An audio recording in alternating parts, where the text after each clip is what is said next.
지금부터 주일 예배를 시작하겠습니다. 오늘은 하나님은 누구신가 6번째 시리즈 설교인데요. 제목은 하나님은 사랑이라는 제목입니다. 본문 말씀 요한복음 1장 1절로 13절까지 살펴보도록 하겠습니다. 요한복음 1장 1절로 13절. 먼저 1절과 3절까지만 읽고 설교 가운데 계속해서 읽겠습니다. 1절에서 3절까지만 읽겠습니다. 태초에 말씀이 계셨고 그 말씀이 하나님과 함께 계셨으니 그 말씀은 하나님이셨느니라. 그 말씀이 태초에 하나님과 함께 계셨느니라. 만물은 그에 의하여 지은 바 되었으며 이미 지은 받은 것 가운데 그가 없이 지어진 것은 아무것도 없더라. 아멘. 오늘 하나님은 사랑이시라는 제목으로 설교를 하려고 합니다. 성경의 주제이죠. 사랑은 성경의 가장 큰 주제입니다. 그 이유는 오늘 제목에서도 말씀드린 것처럼 하나님은 사랑이시기 때문에 그렇습니다. 방금 읽어드린 요한복음 1장 1절 2절에 보시면 태초에 말씀이 계셨다고 증거하고 있습니다. 그 말씀이 하나님과 함께 계셨으니 그 말씀은 하나님이셨느니라. 그 말씀이 태초에 하나님과 함께 계셨느니라고 하십니다. 태초에 말씀과 하나님이 함께 계셨다고 했을 때 이때 태초는 영원전, 시작도 없는 영원전부터 하나님 아버지와 하나님 아들 분이 영원전부터 함께 계셨다는 뜻입니다. 이것은 어떻게 영원히 두 인격이신 분이, 물론 한 분이시지만 두 인격의 그분이 영원전부터 함께 계실 수 있겠느냐? 사랑의 띠로 하나 되었기 때문에 그것이 가능한 것입니다.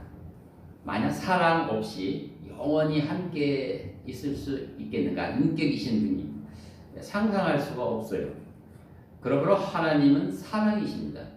사랑이 모든 것을 가능케 하며 사랑의 띠가 삼위일체 하나님 영원전부터 사랑으로 영원한 교제 그리고 만족하는 교제를 이룰 수가 있었던 것입니다.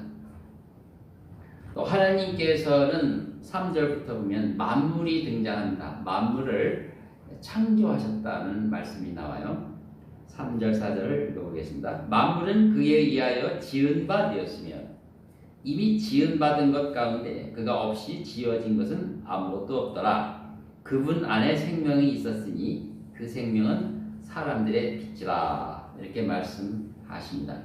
즉 만물이 그분, 즉 태초에 계신 그 말씀 그리고 하나님에 의하여 지어졌다라고 하는 것입니다.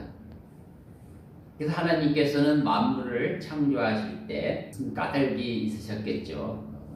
영원전부터 계셨던 그분이 어느 날 시작하신 것입니다. 만물을 지으셨는데 그 모든 피조물들이 결국 영생을 누리도록 하나님과 함께 생명을 유지하고 보존된다는 뜻은 하나님과 함께 영생을 누린다는 뜻이죠.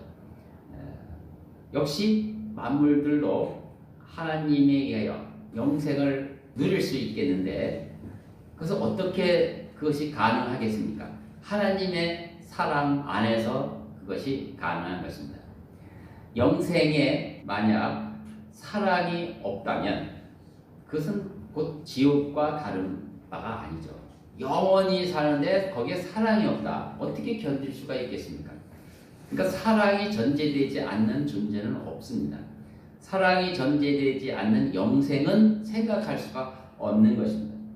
물론 본문에 사랑이라는 단어는 없지만 곳곳에서 이 사랑이 증거되고 있습니다.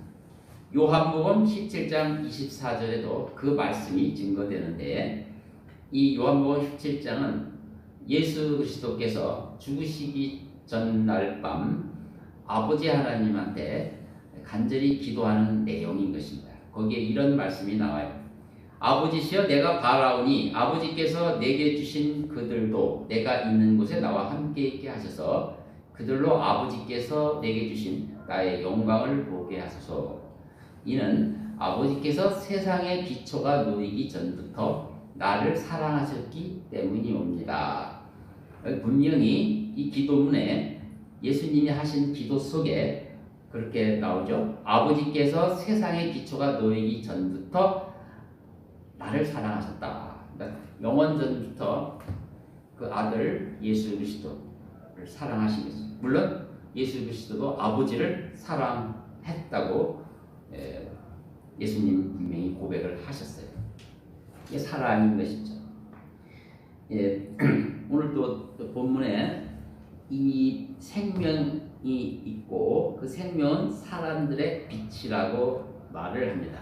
바로 이 빛은 그 하나님의 이 사랑을 그 피조물 가운데 공유하시도록 나눠주시려고 빛의 형태로 보냄을 받았는데 이 빛은 예수 그리스도의 임하심과 또 성령의 임하심을 동시에 의미를 합니다. 성령님께서는 생명을 피조물 가운데 나눠주시는 분입니다. 그래서 빛이 세상에 비쳤다 하는 것은 하나님의 생명을 세상에 나눠주신다는 뜻입니다. 그런데 5절부터는 이 하나님의 그 지극한 사랑, 신적인 사랑이죠. 만물의 사랑을 베풀어 주시려고 하던 하나님의 의도가 좌절됐다기보다는 거부되는 일이 생깁니다. 5절부터 보시겠습니다. 그 빛이 어둠 속의 빛이어도 어둠은 그것을 깨닫지 못하더라. 이 빛은 하나님의 생명이며 하나님의 사랑이고 그 임재인데 어둠이 그것을 알지 못한다. 하나님의 사랑을 알지 못한다는 뜻이죠. 세상으로 들어오는 모든 사람에게 비치는 참빛이 있었으니 그가 세상에 계셨고 세상이 그에 의하여 지은 바 되었으나 세상은 그를 알지 못하더라. 11절 그가 자기 백성에게 오셨으나 자기 백성이 그를 영접하지 아니하더라. 세상이 어둠이기 때문에 어둠이 빛을 깨닫지 못한다고 말씀합니다. 또 11절에는 하물며 자기 백성조차도 영접하지 않는다고 합니다. 영원전부터 계신 위대하신 하나님이 사랑을 나누어 주시려고 만물을 창조하시고 만물에게 그 생명의 빛을 제공하심에도 불구하고 사람들이 받아들이지 않는다는 거죠. 놀라운 일이 아닐 수가 없습니다. 이 사랑이 받아들이지 않는 것입니다. 왜냐하면 세상은 어두움이고 하나님을 사랑하지 않기 때문에 받아들이지 않는 것입니다. 그러나 하나님의 이 뜻은 피조물들이 받아들이지 않는다고 해서 좌절되는 것이 아닙니다. 하나님의 그 뜻을 이루는 모든 과정이 성경의 가장 큰 주제가 되는 것입니다. 이것을 알지 못하면 오늘 제가 말씀드리고자 하는 하나님의 사랑을 결코 이해할 수가 없을 것입니다. 이 뜻은 반드시 이루어져야 하며 예수 그리스도께서도 이 땅에 계실 때 제자들을 통하여 그 굳은 의지를 보여주셨습니다. 주님이 제자들에게 기도를 가르쳐 주실 때 그 기도문에 이런 내용이 나옵니다. 마태복음 6장 10절에 아버지의 왕국이 임하오시며 아버지의 뜻이 하늘에서와 같이 땅에서도 이루어지다. 바로 아버지의 뜻이란 바로 만물을 지으시면서 하나님이 영원전부터 가지고 계시던 그 계획을 의미하는 것입니다. 그것이 반드시 땅에 이루어질 것이다. 이루어지도록 너희들은 기도하라. 그러니까 하나님과 뜻을 같이 하며 너희들은 하나님의 뜻이 이루어지도록 기도하라. 이렇게 가르치신 것입니다. 거기에 하나님의 그 굳은 의지가 보여지는 것입니다. 바로 이 뜻이 이루어지는 이 과정은 현재도 진행되고 있으며 언젠가 완성이 될 것입니다. 에베소서 1장 10절에 이는 때가 찬 경륜 안에서 만물을 그리스도 안에서 하나로 함께 모으려는 것이다. 그 하나님의 계획이며 그 뜻이라고 하는 것은 만물들을 그리스도 안에서 하나로 함께 모으는 것이죠. 또 고린도전서 15장 25절과 28절에도 동일한 내용을 이렇게 표현하고 있습니다. 주께서 모든 원수를 자기 발 아래 두실 때까지 통치하셔야 하리니 만물이 그분에게 복종할 때 아들 자신도 만물을 자기에게 복종케 하신 그분께 복종하시리니 이는 하나님께서 만물 안에서 모든 것이 되시려 하심이라. 우리는 방금 하나님의 그 뜻을 거부하는 세력들을 보았죠. 그러나 하나님은 굴하지 않고 그들을 복종시키겠다는 거죠. 그들을 사랑으로 복종시키겠다는 거죠. 억압하고 강압해서 복종시키는 것이 아니고 사랑으로, 그분이 사랑으로 만물을 복종시키겠다는 의미를 말하는 것입니다. 이것은 하나님이 계시된 것 중에서 가장 장대한 계획인 것입니다. 하나님의 뜻, 우리가 종종 내 뜻대로 마옵시고 하나님 뜻대로 되어지다라고 기도하라고 그러잖아요.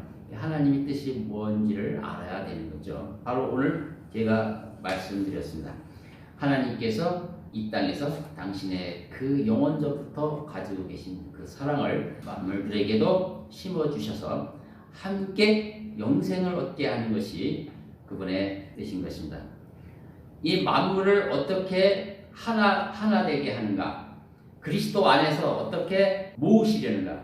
그것은 사랑의 띠로 모으는 방법 외에는 없어요. 사랑의 힘으로 아니면 결코 이룰 수가 없어요. 물론 하나님은 독재를 하실 수가 있습니다.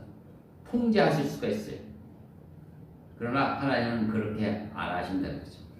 원래 성부 하나님과 성자 하나님도 지배하고 불복하고 이런 관계가 아니었거든요. 그러니까 결코 만물에게도 그런 식으로 하나님이 통제하지 않을 것입니다. 자, 그러면 이런 장대한 계획 안에 인간은 어떤 역할을 하며 어떤 위치에 있는지를 살펴보도록 하겠습니다. 이 영원전 하나님의 계획 속에 사람은 제2위 되시는 성자 하나님, 곧 예수 그리스도시죠. 예수 그리스도의 동역자로 세움받았다는 사실을 꼭 아셔야 합니다. 이것은 결코 인간의 역할이 작지 않다는 것을 의미합니다. 모든 만물은 예수 그리스도에 의하여 지어졌고 모든 만물이 예수 그리스도를 위하여 지어졌다면 인간이 하나님의 형상, 곧 예수 그리스도의 모양대로 지어졌다는 사실로부터 인간의 역할이 얼마나 큰지를 알 수가 있을 것입니다. 즉 하나님의 형상으로 지어졌다 하는 것은 예수 그리스도의 모양과 동일하게 만들어졌다는 뜻인데 이것은 다른 의미로 바로 예수님과 같은 목적으로 지어졌다는, 예수님은 피조된 분이 아니고 영원전부터 영원히 함께 계신 하나님의 본체이신데 인간은 피조물입니다. 그러나 그분의 모습을 동일하게 가지고 태어났다는 뜻은 그 하나님의 계획에 있어서 중요한 역할을 한다는 뜻이죠. 자, 그런데 이제 하나님께서 만물을 지으시고 사람을 지으셨어요. 그래서 시작을 하시는 겁니다. 그를 시작을 했는데 첫 조상인 아담이 첫 발족에서부터 실족을 했습니다. 그 실족의 한 원인을 보면 결국 하나님을 끝까지 신뢰하지 못했기 때문인 것이죠. 이것은 인격적인 신뢰가 필요한 것입니다. 바로 신뢰한다는 것, 그분을 믿는다는 것이, 신뢰한다는 것이 믿음이지 않습니까? 아담이 하나님에 대한 지식을 가졌으면 얼마나 가졌겠습니까? 지음받은 지 얼마 되지 않았고 시간이 많이 흐르지 않았지 않습니까? 그리고 하나님도 많은 계시를 아담에게 주시지도 않은 그 상황에서 그 하나님에 대한 지식이 많지는 않았을 것입니다. 그러나 그것은 그렇게 중요하지 않습니다. 아담이 하나님을 사랑하고 하나님을 신뢰했더라면 결코 마귀의 유혹을 해서 실족하지를 않았을 것입니다. 결국 그는 하나님에 대한 사랑이 부족했던 거죠. 그래서 실족하고 말았습니다. 바로 그 하나님을 사랑하지 않는 대가는 혹독했습니다.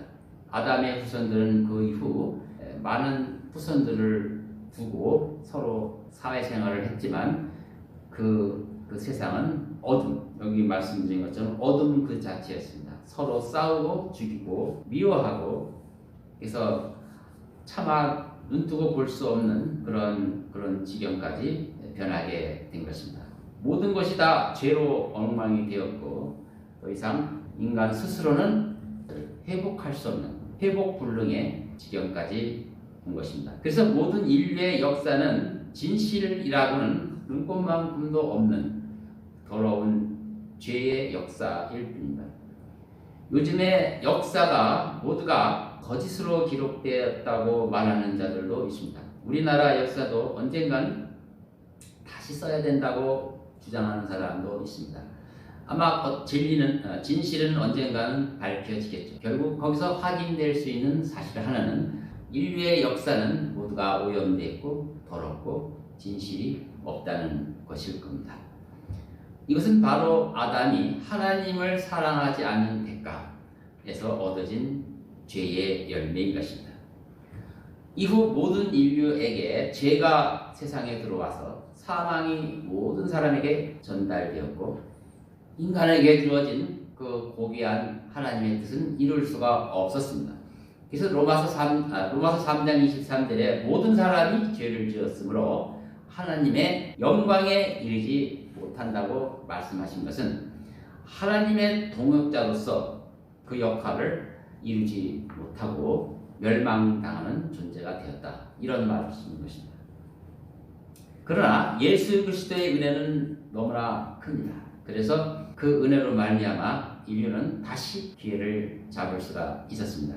요한복음 3장 16절에 하나님께서 세상을 이처럼 사랑하셔서, 하나님께서 얼마나 세상을 사랑하시는지를 그의 독생자를 주심을 통하여 우리는 알 수 있다라고 말합니다. 독생자를 통해서 모든 이 어그러진 이것을 전부 회복시킨 것입니다. 하나님이 세상을 끝까지 사랑하셨기 때문에 그것이 가능하고, 그 만물을 결코 버리지 않으시고 만물을 마침내 예수 그리스도의 무릎 앞에 복종시켜 만물이 그리스도 안에서 하나 되게 하는 일을 이 예수 그리스도를 통해서 반드시 이루실 것이라고 말씀하는 것입니다. 그래서 그를 믿는 사람은 누구든지 멸망하지 않고 영생을 얻게 하는 것이다. 결코 하나님의 사랑은 변하지 않았다고 말씀하는 것입니다. 그래서 하나님께서 먼저 우리를 사랑하셨고 또 그것을 예수 그리스도를 통해서 분명히 보여주신 것입니다. 그래서 십자가를 통해서 하나님의 사랑을 깨닫는 자는 곧 예수 그리스도를 영접하는 자라고 말하는 것입니다. 아무나 예수 그리스도를 영접하는 자가 아닙니다. 이것이 분명히 하나님의 사랑을 근거로 해서 빛과 빛으로 우리에게 임했다면 그것을 아는 자는 당연히 예수님을 영접하게 되어 있어요. 즉 하나님을 사랑하는 자만이 예수 그리스도를 영접할 수 있는 것입니다. 12절 13절을 읽어보겠습니다. 그러나 누구든지 그를 영접한 사람들에게는 하나님의 아들들이 되는 권세를 주셨으니 즉 그 이름을 믿는 사람들에게니라. 그들은 혈로나 육신의 뜻으로나 또한 사람의 뜻으로 나지 아니하였고 하나님에게서 난 사람입니다. 바로 그런 사람이 하나님에게서 난 사람이라고 말하는 것입니다. 십자가의 사랑을 아는 사람, 십자가를 받아들인 사람, 곧 하나님의 사랑을 받아들인 사람입니다. 그래서 이 하나님을 사랑하는 자들을 그리스도 안에 넣어주셨습니다. 이것이 바로 교회입니다. 사람들이 비로소 본래의 사명을 되찾은 것이죠. 하나님께서 창세전부터 계획했던 그것을 이제 교회를 통해서 다시 제자리로 돌아온 것입니다. 이 사명은 그 하나님의 그 계시된 그 사랑을 각각의 삶 속에 드러내는 것입니다. 삶 속에 드러냄으로써 그 큰 뜻을 이루는 거죠. 이것은 굉장히 중요한 것입니다. 그래서 에베소서 1장 22절에도 이 내용이 나와요. 만물을 그의 발 아래 두시고 그를 만물 위에 머리가 되게 하셔서 교회에게 주셨느니라. 교회는 그의 몸이니 즉 예수 그리스도가 교회의 머리라는 뜻이죠. 만물 안에 모든 것을 채우신 분의 충만이니라. 교회가 왜 갑자기 만물 안에 모든 것을 채우시는 분의 충만이 될까요? 그것은 교회를 통해서 주님께서 만물 안에 하나님의 그 사랑을 가득 채우시겠다는 뜻입니다. 교회를 통해서 하나님을 사랑을 채우는 거예요. 그래서 교회를 하나님의 몸으로 삼으시고 교회의 머리가 주님이 되시고 주님은 만물을 복종케 하시는 거죠. 자, 이렇게 하나님의 계획과 인간의 위치를 간략하게 살펴봤습니다. 이제 교회가 세워졌습니다. 예수님께서 피 흘려 각각 복음이 증거되는 곳에 교회를 세우셨는데 바로 이 교회는 하나님이 기대하시는 바로 그 계획을 이룬 가장 중요한 모임인 것입니다. 그래서 교회의 지상과제는 하나님의 이 사랑을 실천하는 실천의 장인 것입니다. 성경의 검색창에서 이 사랑이라고 하는 단어를 검색해보면 상당히 많이 나와요. 그만큼 성경은 사랑에 대해서 많은 이야기를 했기 때문에 그런 것입니다. 총 546절이 나오는데 그 중에 구약에서는 아브라함이 모리아산에 이삭을 바칠 때 거기에 사랑이라는 단어가 맨 처음이 나오기 시작해서 구약 성경에서는 솔로몬의 노래가 제일 많이 나와요. 거기는 사랑 이야기가 아주 가득 차 있습니다. 장수도 짧지만 가장 많이 나와요. 54회가 나오고 그 다음에 시편이 그 다음으로 많이 나오는데 47회. 이 솔로몬의 노래는 주님과 그의 신부인 교회의 그에 관해 뜨거운 사랑을 가장 아름다운 언어로 묘사되는 것이고요. 시편에서는 시인들을 통해서 하나님을 사랑하는 자들을 보호해달라는 탄원으로 가득 차 있고 주님은 공의를 사랑하시는 분이므로 의인들을 사랑하시고 악인들을 물리쳐달라는 그런 간절한 기원이 가득 차 있었습니다.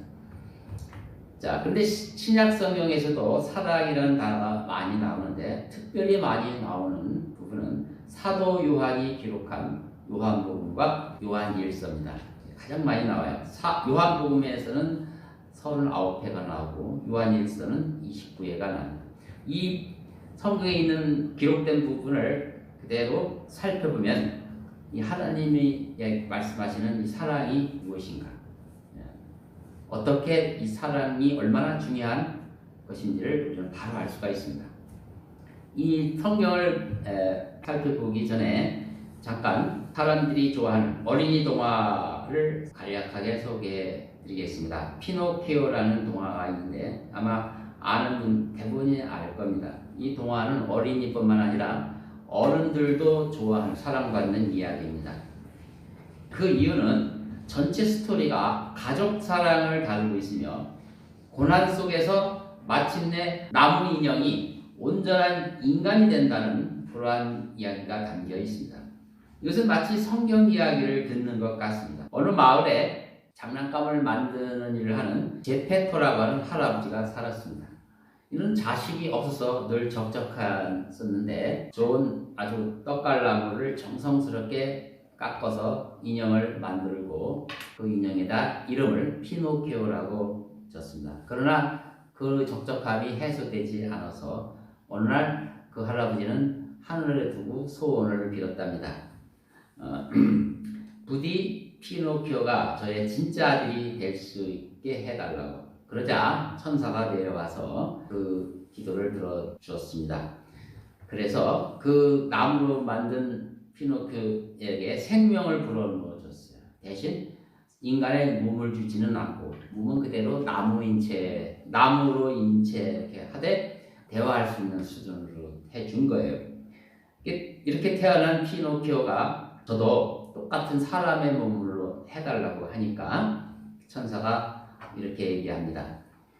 내가 정말로 할아버지의 가족이 될 수 있을 만큼 착하고 용기 있다는 걸 보여준다면 그때 널 진짜 사람으로 만들어 주겠다. 이렇게 약속을 하고 갔습니다. 이렇게 시작된 제페토 할아버지와 피노키오 이야기가 전개되는데 거기에는 학교 생활도 나오고요. 그 친구들한테 놀림받는 이야기도 나오고 또 학교를 떠나서 어떤 늑대 아저씨한테 미혹을 받아서 집을 나가서 고생한 이야기가 나와요. 서커스에서 고생한 이야기, 그리고 어느 섬에 잡혀가서 고생한 이야기. 거기에 또 할아버지가 또 찾기 위해서 갔다가 그들에게 잡혔고 또 고래 뱃속에 할아버지와 이 피노키오가 같이 잡혀 먹히는 이야기, 그리고 그 뱃속에서 다시 살아난 이야기, 이런 이야기들이 진행이 되는데 여기 교훈이 중요합니다. 이 나무 인형이 완전히 사람으로 변화되기까지 그 어려운 여정을 헤쳐나가는 내용입니다. 이것은 욕망에 사로잡혀 간혹 실족하기도 하고 할아버지의 마음을 아프기도 하지만 자식처럼 사랑을 베푸신 할아버지의 그 사랑으로 피노키오는 좌절을 듣고 일어나서 마침내 사람이 된다는 이야기입니다. 거기에는 그 약속과 또 회개와 사랑이라는 아주 유익한 교훈이 담겨져 있습니다. 많은 부분 성경적 교훈을 담고 있어서 사람들이 좋아하고 있는데 피노키오가 다시 태어나서 완전한 인간으로서의 인격으로 변해되는 모습은 마치 그리스도인이 거듭나서 거룩하고 흠없는 자녀로 성장해가는 여정을 보는 것 같습니다. 그러나 피조물인 한 인간이 죄인이라는 신분에서 하나님의 아들이라는 신분으로 거듭난 이후 성화되어가는 과정은 이 나무 인형의 피노키오가 사람으로 변모되는 과정과 어떻게 비교가 될 수 있겠습니까? 이것은 우리의 여정은 정말 비교할 수 없이 영광스러운 여정인 것입니다. 이 아름다운 이야기는 우리가 어느 날 주님을 만나 뵐 때 알게 될 것입니다. 성경은 우리 자신의 이야기로 말미암아 은혜의 영광을 찬송하게 될 것이라고 말씀을 하는 것입니다. 그러므로 우리의 삶은 지루하거나 그저 불행한 그런 덧없는 그런 인생이 결코 아닌 것입니다. 세상에게 하나님의 사랑을 알게 하는 그 일, 세상 속에 하나님의 사랑을 알게 하는 일이라는 영광스러운 일이며 매우 보람 있는 일입니다. 하나님이 제일 기뻐하는 일입니다. 이것을 인간에게 맡겼다는 것은 얼마나 하나님이 인간들을 사랑하는지를 말씀하는 것이죠. 세상에게 하나님의 사랑을 알리는 이 일을 하나님은 포기하지 않습니다. 그래서 그 아들을 희생을 감수하셨고 모든 것을 원점으로 돌이켰고 또 남은 사명을 그리스도인에게 준 것입니다. 예수님도 자신의 두 가지 사명, 즉 자신이 속죄 제물을 되는 사명과 또 12제자를 세우는 이 두 가지 사명을 성실하게 이루셨습니다. 죽으시기 전 밤 제자들을 모아놓고 마지막으로 부탁한 말씀이 너희는 새 계명을 지키라고 하시는 것입니다. 요한복음 13장 34절에 내가 새 계명을 너희에게 주노니 이는 너희가 서로 사랑하라는 것이라. 내가 너희를 사랑한 것 같이 너희도 서로 사랑하라. 하나님은 결코 인간적인 사랑을 말씀하지 않습니다. 삼위 하나님이 사랑하셨던 그 사랑과 동일한 사랑으로 서로 사랑하라고 말하는 것입니다. 이것이 바로 만물을 창조하신 목적이기도 합니다. 그러나 이것은 사람이 스스로 독립적으로 이룰 수 없는 것이기에 성령님을 보내신 것입니다. 교회에 성령님이 임하심으로써 교회가 세운 것처럼 성령님이 임했을 때 하나님의 사랑이 부어졌다고 말합니다. 그래서 성도들 마음속에 하나님의 사랑이 가득 채워지는 거죠. 목적은 하나입니다. 서로 사랑할 수 있도록 도와주는 것입니다. 세상에 하나님의 사랑을 나타내는 일을 완수할 목적인 것입니다. 이것은 어떠한 신학으로도 이 소명의 그 최우선의 자리를 변경시킬 수가 없습니다. 온유하신 예수님께서부터 가장 강하게 경고하신 내용이 마태복음 7장에 나오는데 거기에는 하나님의 사역자들이 그날 쫓겨나는 무서운 장면이 나옵니다. 그들은 모두 주의 사역을 자랑하지만 예수님은 그들을 향해서 나는 너를 도무지 모른다. 불법을 행하는 자들아 내게서 떠나라고 하셨습니다. 그렇다면 이것이 무엇인지를 알아야 될 거 아닙니까? 이거에 대해서 답을 시원하게 주시지는 않습니다. 성경을 전체적으로 봤을 때 바로 세 계명을 무시하고 다른 일에 몰두하는 결과가 아닌가, 저는 그렇게 보는 것입니다. 아보디의 사람들은 하나님의 사랑을 압니다. 그래서 목자의 음성을 듣는 양들처럼 목자를 떠나지 않습니다. 왜? 하나님의 사랑을 알기 때문에, 또 하나님을 사랑하기 때문에 결코 떠날 수가 없는 것입니다. 그러나 마귀에게 속한 사람들은 하나님을 실제로는 미워하는 사람입니다. 마귀는 하나님에 대한 지식은 많이 알지만 결코 하나님을 사랑하지 않습니다. 바리새인들 말입니다. 자신들은 아브라함의 후손이라고 강변하고 자기는 하나님의 사람이라고 예수님 앞에 자랑하지만 예수님이 이렇게 말씀합니다. 만약 너희가 아브라함의 후손이라면 나를 사랑했을 것이다.